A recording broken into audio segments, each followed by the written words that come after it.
예, 영주시 문경시 예천군의 최계열 의원입니다. 우리 조윤선 증인께 묻겠습니다. 신문을 보면 만평이 있죠. 만화로 세태를 또 정치를 풍자하는 그런 내용들이 있는데요. 이 내용들을 보면 정부 찬양하는 내용은 거의 없습니다. 대부분 정부를 비판하는 그런 내용들입니다. 맞습니까? 예, 만평은 그렇게 알고 있습니다. 저는 영화나 소설, 연극도 마찬가지라고 생각합니다.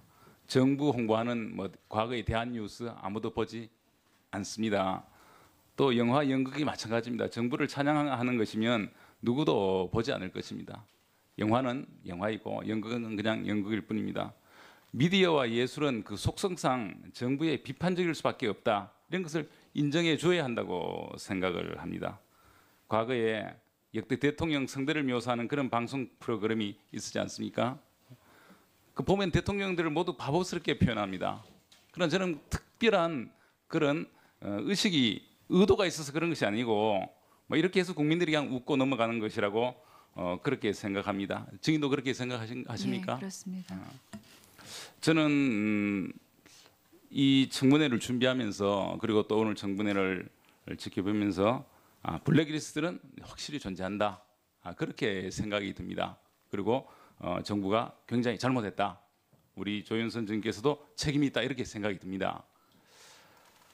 이 블랙리스트가 만들어지게 된 이 경위에 대해서는 여러 가지 얘기가 있는데 더불어민주당 김기춘 비서실장께서 변호인, 화려한 휴가, 광해 이런 영화를 보고 불쾌했다, 화를 냈다 그런 얘기들이 들리고 있습니다.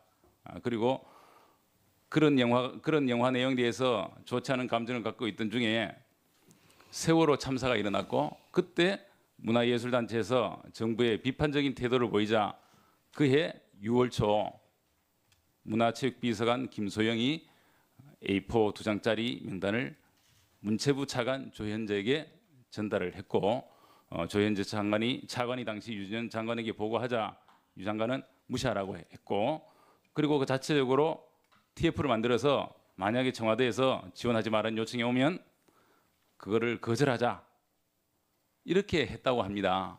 그런데 그해 6월 말쯤 명단을 전달해준 김소영 비서관이 리스트를 폐기해줬으면 좋겠다 해서 폐기를 했는데 그 이후에 수시로 리스트가 내려오고 또 폐기하라고 하고 했다고 합니다. 그런 얘기를 들은 적이 있습니까?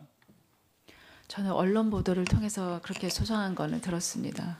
그리고 이 리스트에는 총 9,473명, 세월호 관련 시행령 폐기 촉구서는 문화예술인 594명, 세월호 시국서는 문학인, 또 문재인, 박원순 후보 지지서는 이렇게 해서 9,473명이라고 하는데 저는 이것이 그 리스트라고 생각하지 않습니다. 지금까지 정황을 쭉 보면 이게 리스트라면 이 리스트를 더 추가하거나 삭제하거나 할 필요가 없는 것 같은데요.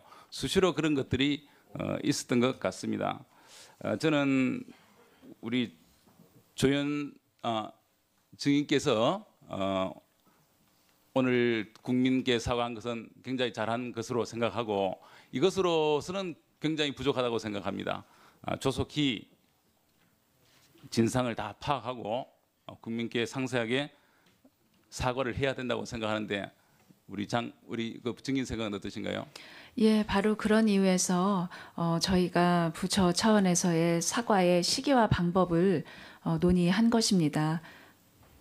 그 의원님 말씀에 전적으로 공감입니다. 그리고 이 내용에 보면 김영하 민정수석의 비망록에도 대통령 풍자 세월 5월 화가 홍성담 배제 노력 제조 조치 강화라 이런 내용도 있고 또 문화예술계 좌파 각종 책동에 투쟁적으로 대응하라 이런 그 지시도 있는 것으로 적혀 있습니다. 여기에 대해서 아는 바 없습니까? 예, 저는 제 소관 업무가 아니어서 그렇게 주의 깊게 듣지 않았던 것 같습니다. 다시 한번 말씀드리지만 최대한 빨리 진상을 파악해서 국민에게 있는 대로 밝혀주시기를 부탁을 드립니다.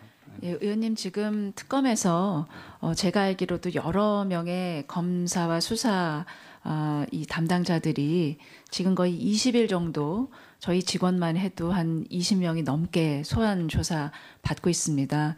그 굉장히 복잡한 내용인 것 같습니다. 조만간 아직도 특검 발표로는 전체적인 전모는 확인이 종결되지 않았다고 하는데 그게 확인이 되는 대로 의원님 지금 말씀하신 대로 국민들께 다시 한번 이 사과의 말씀을 올리고 다시는 재발이 되지 않을 수 있도록 확실하고 그런 특단의 이런 조치가 반드시 부처 차원에서는 있어야 되겠다. 특검 이렇게 하고 수사에도 있습니다. 최대한 협조하실 거죠? 저희는 최대한 협조하고 있고 그런 점에서 저도 특검에서 빨리 특검이나 검찰이나 간에 빨리 저를 소환해서 이렇게 물어보시면 오늘 지금까지 그 여러 의원님들께서 궁금하게 생각하셨던 그런 분들을 소상히 뭐 자료와 함께 밝힐 수가 있습니다. 저도 성실하게 예, 임하겠습니다. 알겠습니다. 우리 구순성 증인께 묻겠습니다. 구순성 증인은 2012년 총선 당시에 박근혜 비상대책위원장 근접 경호를 담당했나요? 예, 그렇습니다. 그 후에 사표를 내고 청와대 경호실에 별정적으로 특재되어서 근무를 했죠. 예, 관저에서 그렇습니다. 근무를 했나요? 예, 그러면 4월 16일 세월호 당일 그때 관저에서 대통령 경호를 맡았습니까? 아닙니다. 저는 그날 휴무였습니다. 우리 그 다른 의원님께서 우리 구순성 의원께서 그에 관해서 구순성 증인께서 그에 관해서 많은 것을 알고 있다, 좀 증언을 해줄 수 있다 해서 오늘 오신 걸로 알고 있는데 그럼 그에 관해서 얘기할 수 있는 게 없습니까? 예, 그렇습니다. 저는 양심선언을 한다는 그런 말도 한 적 없고 사실 그날 휴무였었는데 사실상 제가 알고 싶은 게 정말 제보자가 누구인지 제가 알고 싶을 뿐입니다. 예, 알겠습니다. 네, 최규일 의원님 수고했습니다. 다음은 계속해서